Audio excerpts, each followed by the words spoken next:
আসসালামু আলাইকুম বন্ধুরা, আজ আপনাদের পরিচয় করে দেব আমাদের রেড কুইন এবং হোয়াইট কুইনের সাথে। আজ গরু গোসল দেব, এই জন্য আমার ছেলে মোটরের পাইপ টেনে নিয়ে যাচ্ছে। আর মোটরের পাইপ টেনে নিয়ে যেতে খুব ভালো লাগে। যদি শুধু বলি যে গরু গোসল দেব, আর কিছু লাগে না। ও দৌড়ে ছুটে গিয়ে আগেই মোটরের পাইপ টেনে নিয়ে যায়। আমি কি করি, গরুটা আতাল থেকে সরাই দেই। ও মোটরের পাইপ দিয়ে পানি দিয়ে গরু ভিজাতে খুব পছন্দ করে এবং খুব উৎফুল্ল হয় এবং আনন্দিত হয় এবং খুব হাসি খুশি থাকে। এটা ওর কাছে অনেক শান্তির, অনেক সুখের। দেখেন আপনি কীভাবে হাসতেছে এবং আমাদের হাত দিয়ে দেখাইতেছে।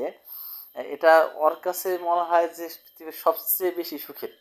এই জন্য আমি কিছু বলি না, সাথে সাথে ও ভিজাতে থাকে আর আমি মাঝে মাঝে ওকে হেল্প করতে থাকি। যে গরুর গায়ে যে ময়লাটা লেগে থাকে আমি ওটা কী করি, কিছু জঙ্গল টঙ্গল হাতে নিয়ে ওগুলি দিয়ে পরিষ্কার করে দিই। ও দাঁড়িয়ে থাকে, কিন্তু এটা ওর পছন্দ না। ওর কথা হচ্ছে যে না, ওই গরু যা হইব আমাদের কিছু করতে দেবে না। কিন্তু ও তো অনেক ছোটো, তাই ওরা একটু ভয় ডর দেখায় গরু থেকে দূরে সরাই নেই। তারপরেও মানে মানতে চায় না। তো এটা ওর খুবই পছন্দ গরু পালতে। দোয়া করবেন আমার ছেলে যেন বড় হয়ে ভালো কিছু করতে পারে। আমাদের হোয়াইট কোয়েনটা গাভিন, এটা 5 মাসের প্রায় গাভিন। ও যেন সুন্দরভাবে সঠিকভাবে বাচ্চা দিতে পারে, এই আশায় করি। সবাই দোয়া করবেন।